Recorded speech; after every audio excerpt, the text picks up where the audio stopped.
Olá, boa noite a todos. A gente está aqui hoje numa live para tirar as dúvidas, aquelas dúvidas que a gente constatou na nossa palestra da semana passada, tá? Então, o que eu quero dizer para vocês hoje é que eu peguei todas aquelas dúvidas que estavam lá no chat, que podem ser de interesse de todos vocês que tiveram comigo lá, e também aqueles que ainda não ouviram muita coisa, mas sempre é algo que dá pra gente aproveitar, tá? Então eu vou tentar ser o mais literal possível com as perguntas que vieram, porque é assim que elas manifestaram para aqueles que estavam lá na nossa palestra, né? A primeira pergunta que me fizeram e que eu acho que é bastante relevante é: isso da morte de um casal, como fica? Só de um do casal? Só depois de morrer os dois? Ela veio bem dessa forma, mas o que a pessoa queria saber? Como é que fica a partilha, como é que o patrimônio chega para o sucessor, ou quando ele chega, se precisa morrer os dois, né, o pai e a mãe, os donos do patrimônio, ou se quando um morre já é transmitido esse patrimônio, né? Então, como eu disse lá, quem vai definir o momento que essa transmissão vai acontecer são os titulares do patrimônio.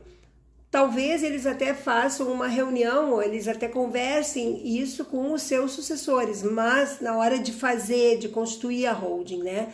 Mas a decisão é do casal. Então, pode ser que eles definam que a administração, quando falece o cabeça do casal, por exemplo, se faleceu o pai, falecendo o pai, eles entendam que a mãe não teria a condição ou nem a vontade de seguir administrando aquele patrimônio. Então pode ser que seja aquele o momento em que os filhos, os então sócios da empresa, vão passar a administrar esse patrimônio. Pode ser que a vontade do casal seja apenas quando os dois vierem a falecer e que a gestão vai ficar, então, ou já vem sendo partilhada e permanece com o cônjuge sobrevivente, ou vai ficar com aquele que não estava na administração, mas vai ingressar na administração.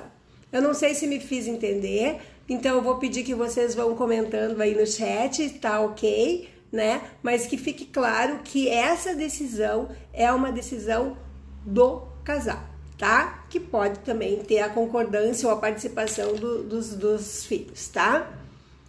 A outra pergunta que me fizeram e que a gente comentou lá também, mas que pode não ter ficado claro, tu fala em planejamento patrimonial, tu fala na constituição da holding, mas e a doação com reserva de usufruto? Eu gostaria de saber sobre essa alternativa. Bem, como a gente estava conversando lá, a doação com reserva de usufruto, ela não é a forma mais indicada de se fazer o planejamento. E por que a gente diz isso? A gente desaconselha. Por quê? Porque a doação com reserva de usufruto, como forma de fazer o planejamento sucessório, ela pode ser tão cara quanto o inventário, porque vai ter mais ou menos todo o procedimento. Ele é muito similar.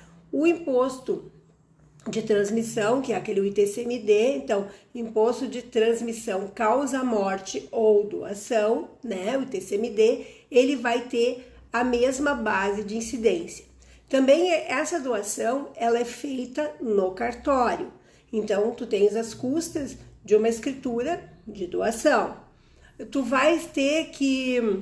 não tens o direito de arrependimento, né, então quando tu transmite a propriedade através da doação, o que fica pro casal ou pro titular do patrimônio é o direito de usar o bem, tá? De fruir do bem, receber locativos e tudo mais. Mas quando vem a situação de venda, ela não é mais, não pertence mais à gestão titular originário do patrimônio. Quem vai ter que assinar junto são os donatários, aqueles que receberam esse patrimônio em doação. Então, muitas vezes o que se diz é que existem muitas formas de ser impedida essa venda, num caso de necessidade ou até de oferta, uma grande oportunidade, como eu relatei lá na nossa palestra, né? Tem uma oportunidade de venda onde aquele patrimônio se multiplica e alguém entende que não. Esse alguém pode ser o teu filho, mas também pode ser os parceiros ou as parceiras dos teus filhos, que entendem que não, que acham que aquilo não vai ser benéfico para os interesses da família, quando seria benéfico, talvez, para o interesse do titular do patrimônio. Também quando tem envolvido os menores, vamos dizer que tu vai pensar já fazer o teu planejamento a partir do momento que tu tens filhos pequenos ainda, pensando que pode acontecer alguma coisa, ninguém está livre disso, a gente não é o que a gente quer, não é o que a gente espera, não é o natural da vida, mas pode acontecer. E então tu vai fazer esse planejamento já com filhos pequenos. Essa venda, vamos dizer assim, eu quero vender esse imóvel, me apareceu uma oportunidade ou tenho uma necessidade, a vida muda constantemente, é muito dinâmica, né? Quando isso acontece, tu não vais poder mais decidir sozinho, tu vai precisar da outorga judicial. Então, o controle, a doação não te permite mais. Quando tu faz essa mesma doação de cotas, bom, aí começam a incidir as regras do direito societário, aí muda de figura. Então, a gente não indica a doação de imóveis ou de patrimônio como planejamento sucessório. Ficou claro? Né? A outra questão que foi assim, eu acho que eu tive mais 2 ou 3 perguntas a respeito disso, e aí a nossa contadora tá junto aí, pode me dizer se eu tô certa ou não, né, doutora Janaína? Então, assim, a questão que foi questionada era: a empresa pode ser uma MEI ou precisa ser uma limitada? Bom, a autorização legislativa para a constituição das holdings, né, dessa empresa, ela vem lá de 1976 com a lei das SAs, tá? Então, essa regra, ela vai ser supletiva à regra das limitadas, entre outras, mas a limitada é a mais utilizada, né? Então, hoje, o que a gente faz? A gente indica que seja uma limitada. Ela pode ser uma unipessoal, né? Uma empresa individual, e não tem problema nenhum. Então, a lei supletiva vai regrar, então a gente indica que ela seja uma limitada, tá? A SA, ela é um pouco mais complexa, havendo a necessidade, também pode ser implementada depois no futuro, tá? Tá entendido isso? Então, ela pode ser uma limitada, sim, a gente indica que ela seja uma limitada, tá? Aí, a outra pergunta que vem, e que essa foi assim, ela veio no chat, depois as pessoas vieram por fora dos grupos de WhatsApp, num contato privativo. A dúvida maior é o quanto custa constituir uma holding. Bom, eu disse lá na palestra e vou repetir, que é muito, muito difícil de precisar quanto vai custar constituir essa holding, tá? Porque ela vai depender muito da realidade patrimonial e da realidade familiar de cada família, né? Ficou redundante aí, mas ela depende dessa tua realidade, tá? Então, o sistema vai ser constituído e jamais Obrigada, Janaína. Eu acabei não dizendo isso, né? Eu encaminhei para limitada e acabei não dizendo que ela não pode ser uma MEI, né? Obrigada pela ajuda aí, tá? Voltando pro custo da holding. Então, assim, é muito difícil de precisar esse custo, tá? Porque ela depende da realidade da tua família, da tua realidade patrimonial, tá? E o sistema, ele é constituído, jamais tu vai ter uma holding igual a outra, tá? Ela sempre vai estar vinculada às características da tua família e do teu patrimônio. Então, esse sistema ele pode ser constituído de uma ou mais empresas que a gente chama, eu costumo chamar de células, tá? Então, até aí a gente começa, os custos vão sendo diferenciados, né? Se tem negócios operacionais envolvidos, a tributação que vai incidir. Então, se o teu patrimônio tem empresa, se o teu patrimônio ele se dedica a alocações, tem patrimônio com imóveis locados. Então, a gente vai fazendo a análise fiscal, tributária, tá? E como isso vai se processar. A constituição da holding, ela vai muito além da abertura de uma empresa, tá? O segredo não está em constituir uma empresa. O segredo, sim, está na estratégia que vai ser adotada, como vai ser a estruturação que vai se dar essa holding, tá? Então, ao se elaborar o planejamento, se leva em conta os anseios dos patriarcas, a estrutura patrimonial e familiar, se o titular do patrimônio tem a intenção de permanecer na administração dos bens e eu te digo que essa é uma das grandes vantagens que o sistema oferece, que o titular do patrimônio permaneça administrando bem o controle do patrimônio até o seu último dia, né? Se vai haver uma blindagem para garantir o patrimônio de riscos advindos de reveses financeiros futuros, que porventura os sócios venham a sofrer depois de constituída. Eu digo isso porque é muito fácil se desconstituir uma holding quando ela é implementada já com os sócios com débitos, com reveses financeiros anteriores, porque o exequente, aquela pessoa que tem o crédito, ela facilmente pode vir a derrubar essa empresa, esse sistema, dizendo com base em fraude, tá? Então, a indicação sempre é que a situação esteja toda ela de uma forma sem débitos, sem um passado negativo, né? Para sim, depois, se acontecer alguma coisa, aquele patrimônio fica todo ele protegido, tá? Então, em que momento vai se dar a transmissão do patrimônio para os herdeiros? Quem vai ficar na administração? Muitas vezes se tem o cuidado numa família dos pais, dos donos do patrimônio, né?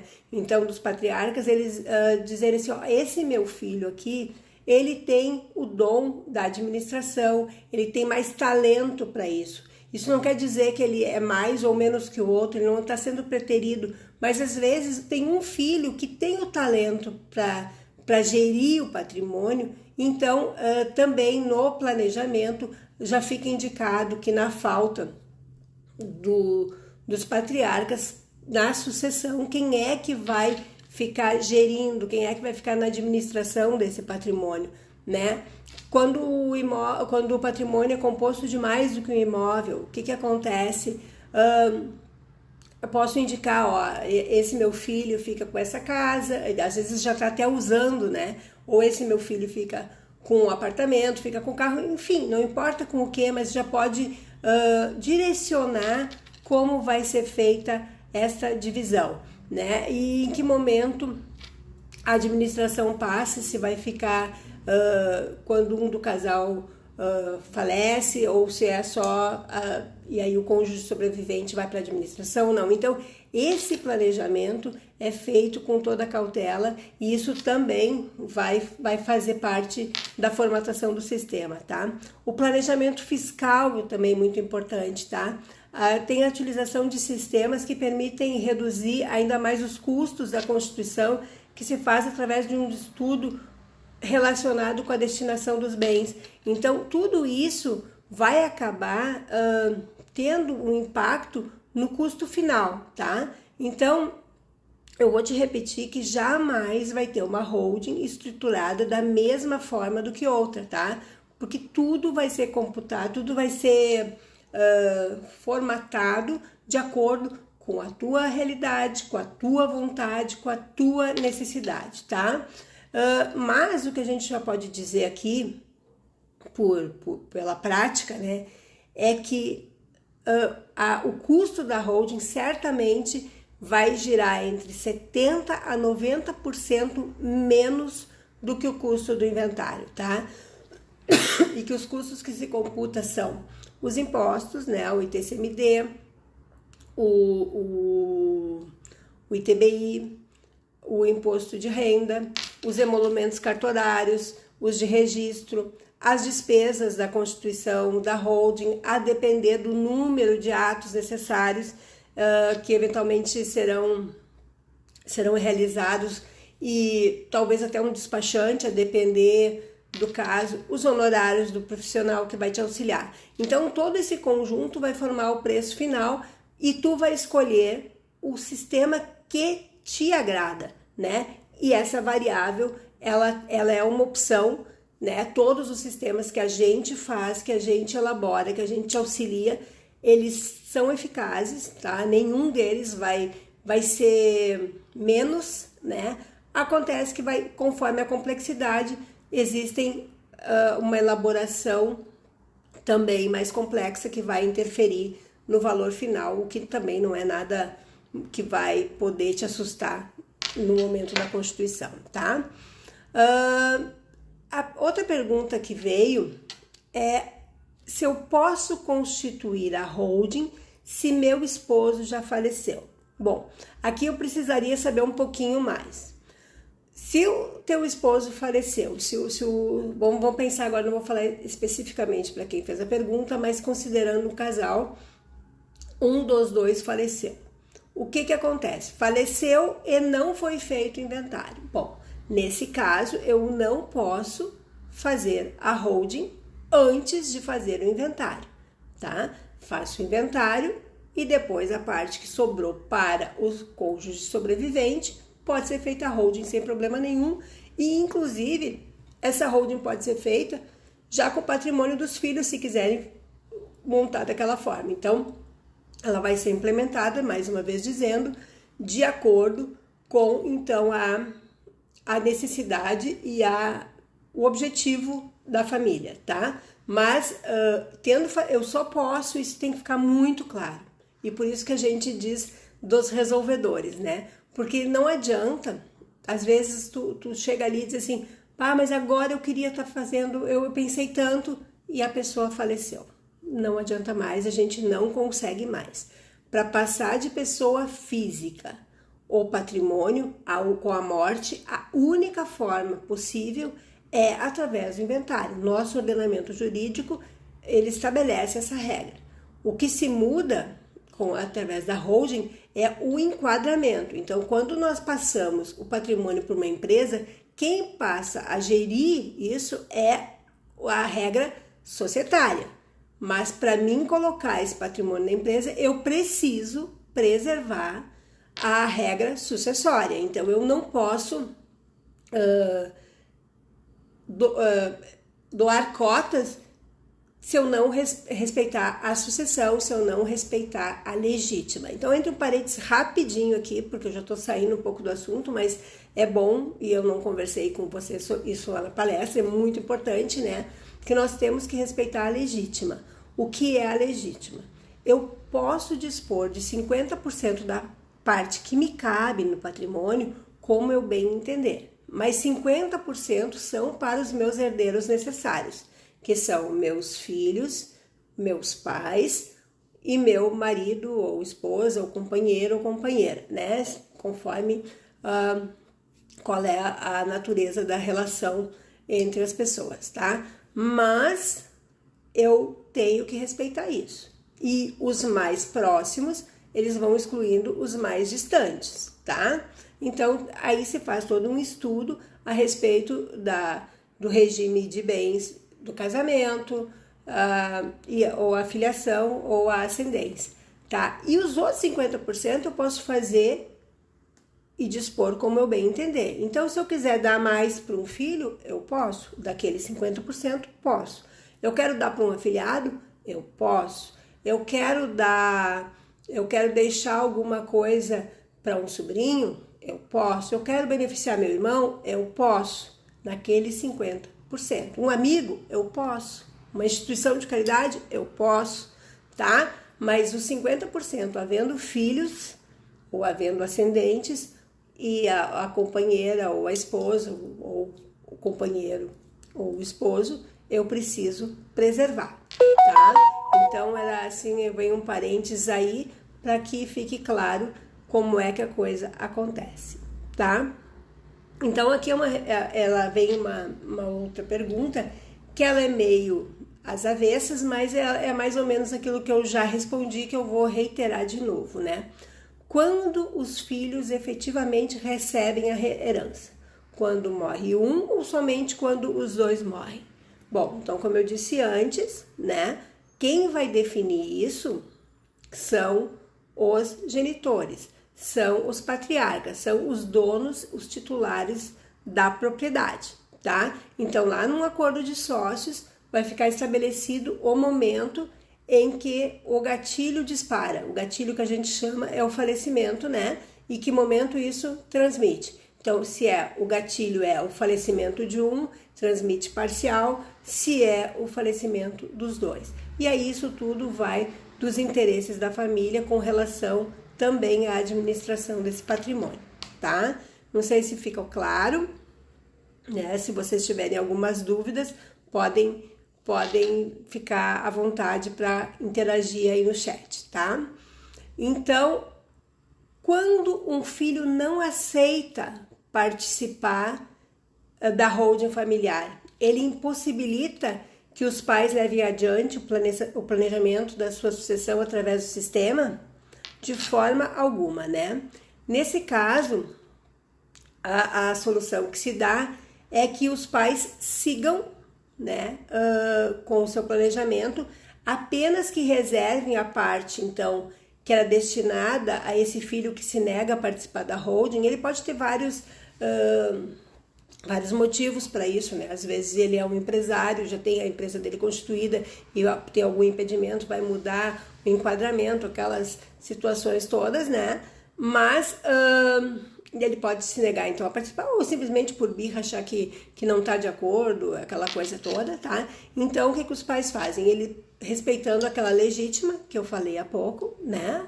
Os 50%, ele pelo menos, a legítima, ele tem que deixar reservado para quando chegar o momento de fazer a divisão, então aquele filho receber as cotas dele, né? Como é que ele reserva a legítima? Ele fica como sendo o titular, e aquela parte que ele... Porque as cotas, se não estiverem no nome dos filhos, elas são objeto de inventário, tá? Então ele vai ficar... Os genitores, os patriarcas, ficam com essa cota para si, tá? Que vai ser inventariada. Então, o que acontece muito, e é o que a gente indica, é que antes de se fazer e antes de se consolidar dessa forma, se chame o filho, ou os pais chamam e explicam, ou no próprio escritório se chama, né, para dizer o que vai efetivamente acontecer com ele. O que vai acontecer com ele? Ele vai ficar com aquelas cotas reservadas, vai ficar escrito no contrato de sócios, né, no acordo de sócios, que ele tem o crédito daquelas cotas, que é a parte do quinhão dele, e que ele vai inventariar, e então ele vai ter que suportar o ônus do inventário, vai perder todo aquele tempo do procedimento, do inventário, né, vai pagar a conta do inventário também, tá? E quando chegar ali, eu tenho o direito àquelas cotas, vai estar lá estabelecido também no acordo de sócios que ele vai receber a cota dele, daí vai ingressar o direito societário. Então, o que acontece? Ele vai receber o que é correspondente àquelas cotas, tu liquida, né? Então, vai ter um valor, e quando tiver esse valor... tu tem a consciência de quanto é esse valor, tu vai dizer assim, eu vou te pagar em 10 vezes, 20 vezes, 60 vezes, conforme tá ali naquele acordo de sócio. O que acontece aí? O filho, aquele que não quer, o que tá fazendo a birra, vai entender que para ele não é vantagem fazer dessa forma. Ele vai ter um custo, ele vai ter uma espera, vai receber de acordo com o que está previsto no acordo de sócios, e 99% das vezes, o que ele faz? ele acaba assumindo que vai participar da sociedade e então a coisa segue. Mas se ele continuar dizendo para mim não importa, eu vou continuar fora, então é dessa forma que ele vai receber lá no final e nada impede que os genitores e os outros filhos façam o planejamento da forma como a coisa deve andar. Deixa eu ver aqui, tem uma pergunta, porque aqui as minhas perguntas e respostas, as que eu tinha preparado estão aqui, mas aqui eu estou enxergando. Sou divorciada, meu filho tem uma MEI. Isso é incompatível com a hold familiar? Não, não é incompatível com a hold familiar, tá? Ele não fica na administração e a gente pode fazer a hold sim, não tem problema nenhum, tá? Pode mudar o enquadramento, mas não vai acontecer nada disso não. Nesse caso dele, pode fazer a holding sim, tá? Alguém tem mais alguma dúvida que eu poderia ainda responder antes da gente se despedir? Como eu tinha dito, a coisa ia ser bem rapidinha, não era para tomar muito tempo de vocês, mas tão somente para que não ficassem aquelas dúvidas que eu não consegui responder no dia do nosso encontro. Então, alguém mais tem alguma dúvida, uma situação que não ficou bem clara e que é mais pessoal? Não? Então, eu agradeço muito que vocês estiveram aqui comigo, espero tê-los ajudado, né? E a gente pode ir conversando. Eu tenho, se ficou alguma dúvida também, aqueles que já estão me acompanhando aqui no Instagram, tem videozinhos curtos com tudo que a gente conversou aqui hoje, já tem alguma coisa, sim, né? São dúvidas muito recorrentes, então a gente já tem isso dividido com vocês, né? Mas qualquer outra coisa também, às vezes a gente faz umas caixinhas de perguntas e respostas, né? Então perguntem, comecem a interagir, porque claro que a gente não tem dúvidas quando desconhece, né? Mas quando conhece um pouquinho, vai se interessando sobre o assunto, então a dúvida começa a aparecer e, por favor, façam os questionamentos de vocês, que a gente tem o maior prazer em responder, e isso com certeza ajuda aos demais também. Tu sabe, Isabel, que assim, ó, a Isabela, né? Sim, tem se usado o planejamento também para diminuir os custos num processo de separação. Sim, ele pode ser feito e tem tido um resultado muito eficiente em termos de custos, tá? Você faz antes, claro. Para isso acontecer, o que é necessário é que o casal esteja, ou o ex-casal, né, ele esteja em harmonia, pelo menos para tomar essas decisões. Então, o que eu te diria, assim, ó, isso é o mundo dos sonhos, né, o mundo ideal. Se o casal, o ex-casal consegue conversar, é possível fazer essa cisão toda, montando as empresas, e aí, então, a partilha fica mais eficiente o custo dela. Mais alguma coisa? Alguém mais tem alguma dúvida? Então eu vou me despedindo, né? E desejo uma boa noite e não se acanhem se precisarem fazer qualquer questionamento. Podem fazer pelo direct, na caixinha, vocês chegam até mim, tá bom? Boa noite para vocês.